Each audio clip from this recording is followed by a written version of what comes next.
good morning, good morning to you. Good morning, and how do you do? Welcome to this week's virtual story time with me, Miss Kayla.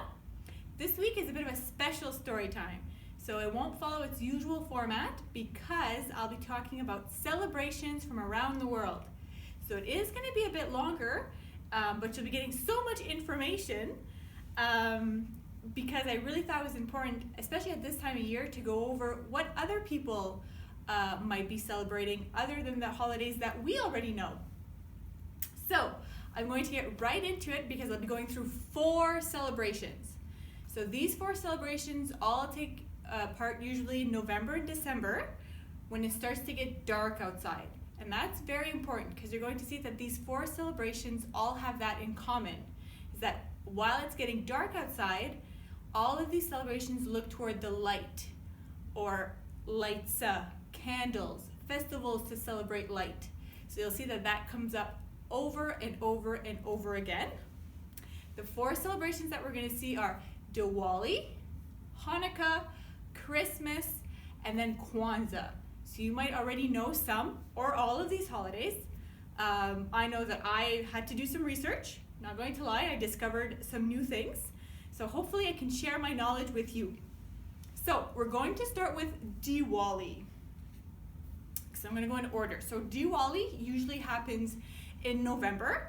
This year specifically, it was from November 14th to November 18th, but the dates do change. So Diwali literally means garland of lights, and it is known as a festival of lights. And the idea behind it is that they send their thoughts and their good wishes to Lakshmi. And this is thought to bring fortune, luck, and happiness. Now, Diwali is celebrated by Indians all over the world. So in India, but also here in Canada and North America, celebrate Diwali. Now, the way they do this is they open up all of their windows and their doors, and then they put out diyas.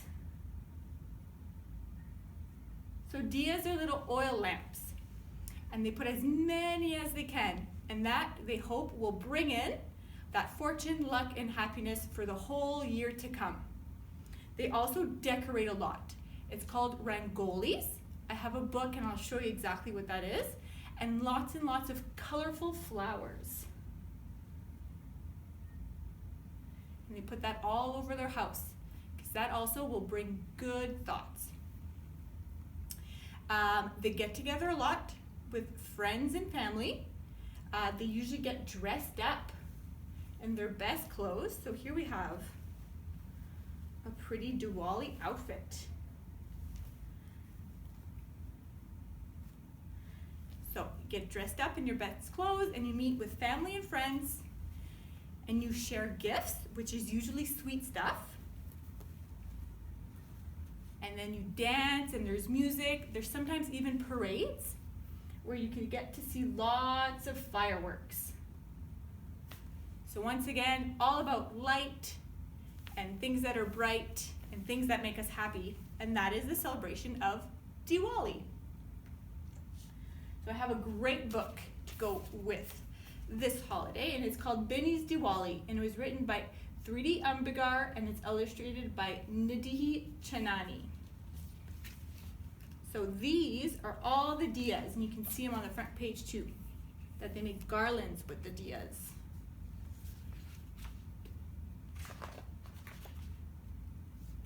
And it's published by Scholastic. So, Binny woke up happy but nervous. It was her day to share about Diwali, the festival of lights. Since her class was learning about different celebrations, her teacher, Mr. Boomer, had asked her to talk about her favorite holiday. Last month, Sarah talked about Rosh Hashanah, and today it was Binny's turn. She hoped everything would go just as she and her teacher had planned. Binny started getting ready for school. She smiled as she noticed the Indian outfit Mom and Dad had laid on her chair. Maybe it was the perfect day to wear her new blue suede shoes for good luck. Benny turned around and got a glimpse of her mom looking so beautiful in her bright red silk sari Dad had bought her for Diwali. So those are the special Indian outfits that they wear to celebrate. Everybody went shopping for Diwali. Kids got new clothes and toys, parents bought each other jewelry, and friends exchanged gift baskets filled with cakes and sweets and nuts.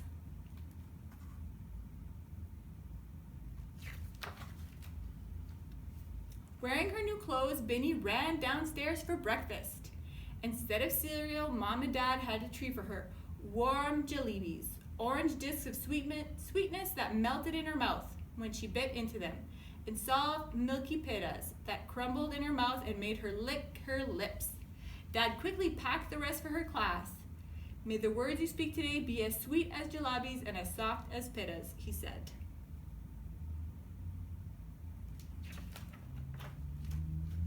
Mom drove Benny to school. Remember to tell them about the oil lamps. Those are the diyas. She told Benny as she kissed her goodbye. Good luck, Ben. You will do great. After morning circle time, Mr. Boomer called Benny's name. But when she stood before the class, a terrible thing began to happen. Suddenly, she felt so shy and scared, her mind went blank.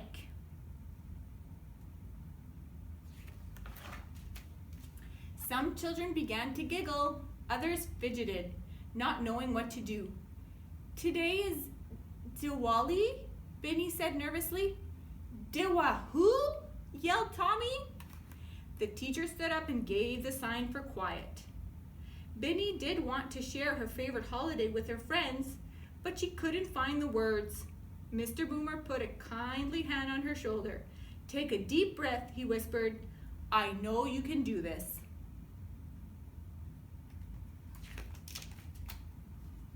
Just then, Benny remembered what Mom had told her about the lamps. To celebrate Diwali, people lit little oil lamps called diyas and put them by their front doors to guide luck into their homes and chase away the darkness. All over the world, Diwali marked the victory of goodness and light. So you can see all the windows and doors open, and they put as many diyas as they can to make it very, very bright.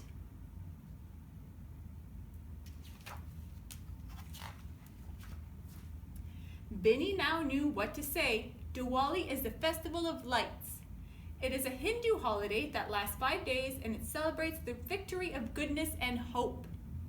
She told him about the fireworks, how they whistled through the air and burst like stars in the night sky, leaving streaks of gold and red and green. She described the sparklers Dad lit in the yard, how she made figure eights with them to golden sparks opening like a flower. Mr. Boomer brought over the streamers that Benny had made. She took out some colorful glitter and asked Juliet and Aisha to help her make them brighter. The class gathered around Mr. Boomer's desk as Benny handed him a tiny electric clay diya. The teacher turned it on. The small flickering light looked so pretty that all the children oohed and ah. Right there you can see one of the diyas. Benny told them that if on Diwali you looked down from an airplane, you'd see the city shine like a diamond. Lights shimmering everywhere you looked. She made them close their eyes and imagine a dark sky with a million twinkling stars. Diwali is a magical time for children everywhere.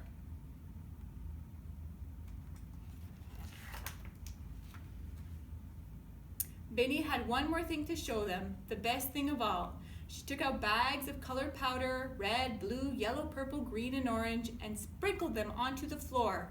First, she drew a flower with the powdered chalk. Then she used it to write, Happy Diwali to all. And this is considered a rangoli, so it's art that you make with powder, and you can make them anywhere, but a lot of people do it right on the floor.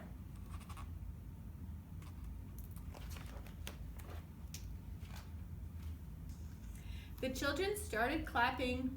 Benny went to her desk, and out came the box of pedas and jalebis, one for each student in the class, and for Mr. Boomer too. They ate every last crumb of the sweets and smacked their lips in delight.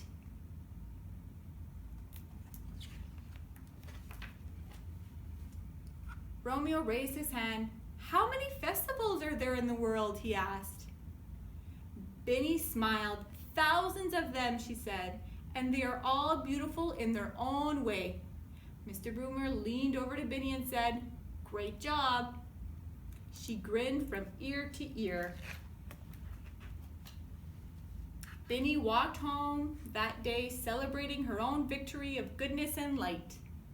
The spirit of Diwali was real. The story of the oil lamps had chased away her own fears. Everyone loved Diwali, this wonderful festival of lights. The end. So that was our first celebration from around the world, Diwali.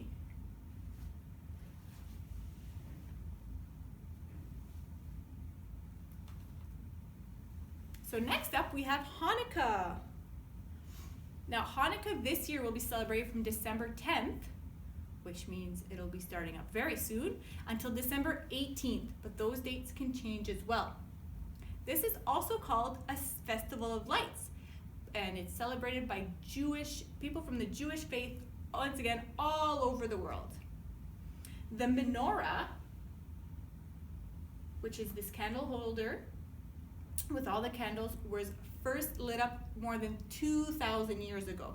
So it's been celebrated for a very, very, very long time. And during the 8 days of Hanukkah, people get together, light the candles, and they often sing and recite blessings. And they'll have dinner after they do so. So, for dinner they might have latkes, which are little potato patties in a pan, or special donuts. After that, they might gift each other some gelt. So gelt are gold coins. And sometimes they can be real, but very often they're made of chocolate. And to pass the time, they will play a game with their dreidel. So this little spinning piece is called a dreidel. And there's a little song that's very popular, you might know it. It's the dreidel song. I have a little dreidel, I made it out of clay, and when it's dry and ready, then a dreidel I shall play.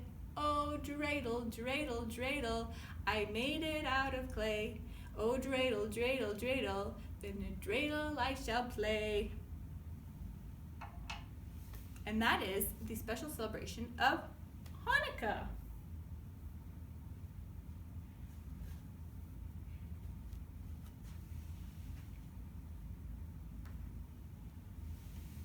So after Hanukkah, if we go in order, there's Christmas. So this is always on December 25th, and some people will celebrate it on the evening of the 24th of December. And this is celebrated by Christians all around the world to celebrate the birth of Jesus. So often there's get-togethers in churches where they sing songs and say prayers. The Christmas tree, which has become a symbol of Christmas, comes actually from Germany several hundred years ago. And once again, you often decorate it and put lights in it.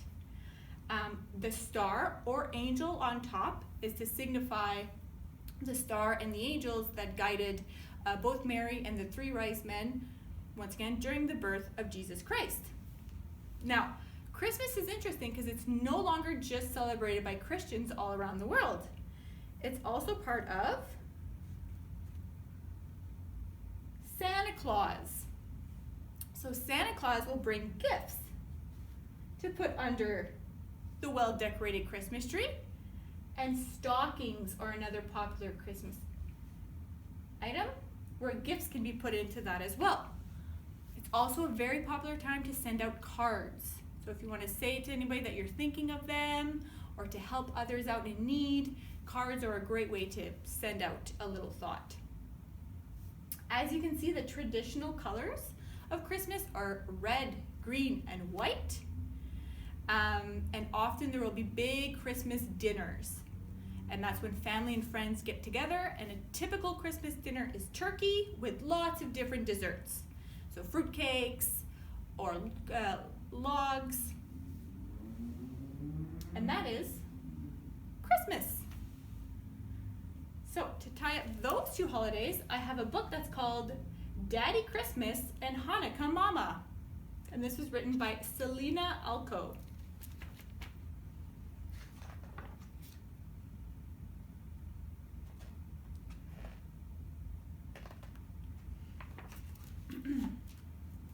I am a mix of two traditions, from Daddy Christmas and Hanukkah Mama. Our tree is crowned with one shiny star, and we light 8 candles for Hanukkah. I help Mama hang stockings by the fireplace. Daddy makes latkes to leave on the mantle with milk. Grandma's recipe is Santa's favorite treat.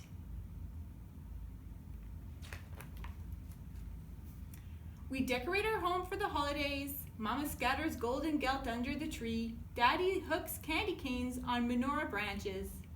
I paint powdered blue angels and red-nosed reindeer. They fly around our living room with the king and queen. Our ribbons with decorations hang from the ceiling.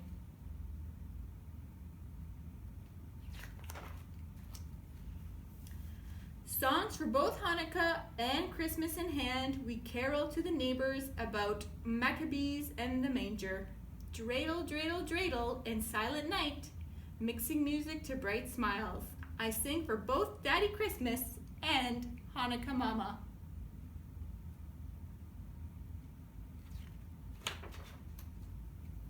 In the kitchen, we prepare a festive meal. Just in time for the last night of Hanukkah, Daddy stuffs the turkey with cranberry kugel dressing. Mama makes jelly donuts and fruitcake for dessert. I set the table for Savta, Saba, Granny, and aunts and uncles and cousins. Daddy Christmas and Hanukkah Mama will sit on each end, with me in the middle.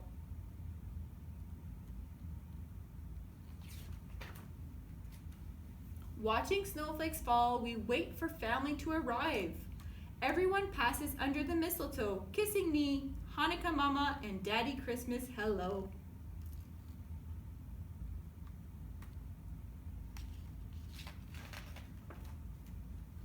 Mountains of gifts are placed under the tree for 8 nights in Hanukkah plus Christmas Day. How lucky am I?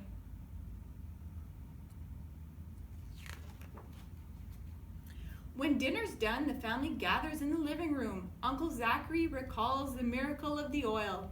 Aunt Faith tells about the animals in the manger, waiting for the baby to be born. Wide-eyed, we listen to these traditional tales which link us together today.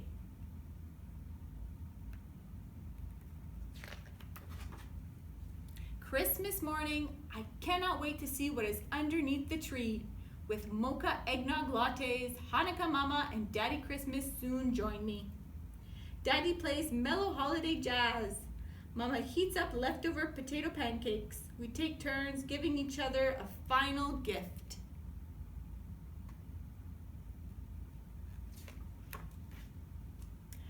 After New Year's Eve festivities, we take down the tree, unstring the lights, and pack up the menorah.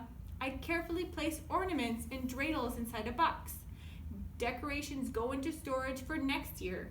Daddy Christmas sweeps up pine needles, and Hanukkah Mama tosses wrapping paper into the recycling bin.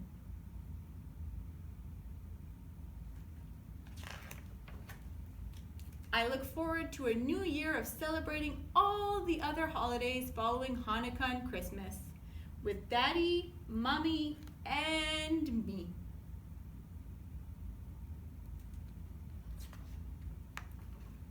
The end. So that was Hanukkah and Christmas. Now, for my last celebration from around the world, we have Kwanzaa. Now, Kwanzaa takes place from December 26th to January 1st. Now, this is celebrated in North America, so in the United States and Canada, and it is to mark African heritage. So it's a fairly new holiday. It's only been celebrated for around 40 to 50 years, and it was from people to remember their ancestors who come from Africa. So the word Kwanzaa is actually Swahili, and it means first fruits. And everything that they have at their dinner tables, because they'll have dinner together every night, has some type of symbolism. So they offer lots of veggies,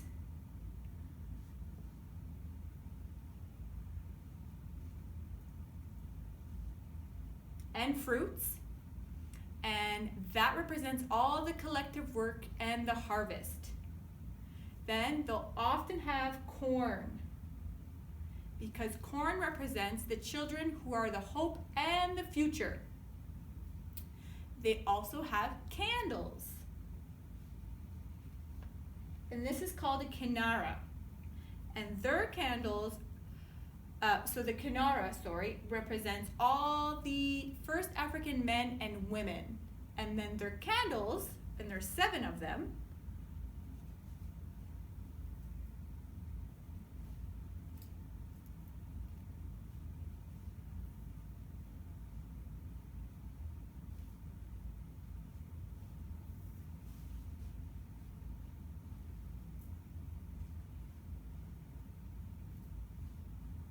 so 1, 2, 3, 4, 5, 6, 7 represent the 7 days that they spend together celebrating. So, as I mentioned, they will often eat together every night to celebrate, and they will give each other gifts that are often handmade. On the last day, however, so the last day of Kwanzaa, there's often a big party, and this is where they have dances, and they tell stories, and they celebrate into the wee hours of the night, and they talk about stories of their ancestors, and they also tell stories of what they hope and dream for the future. So it's very much a holiday that looks at the past, but also looks to the future. And that is Kwanzaa. So that is it for my celebrations around the world. So these are, as I mentioned, celebrations that people will often get together for in November and December to celebrate all sorts of stuff, but it's mostly about light and goodness, and I hope that you learned something. When I come back from holidays, so I will be taking a little bit of a break for story times. When I come back from holidays, I'm going to do a quick one on New Year's and Chinese New Year's as well. So there's more holidays that happen in January, and I'll take a quick look at those. But for now, that is it for me. I wish you all happy holidays, whatever it is that you're celebrating, and I will see you all in the new year. Bye, everybody.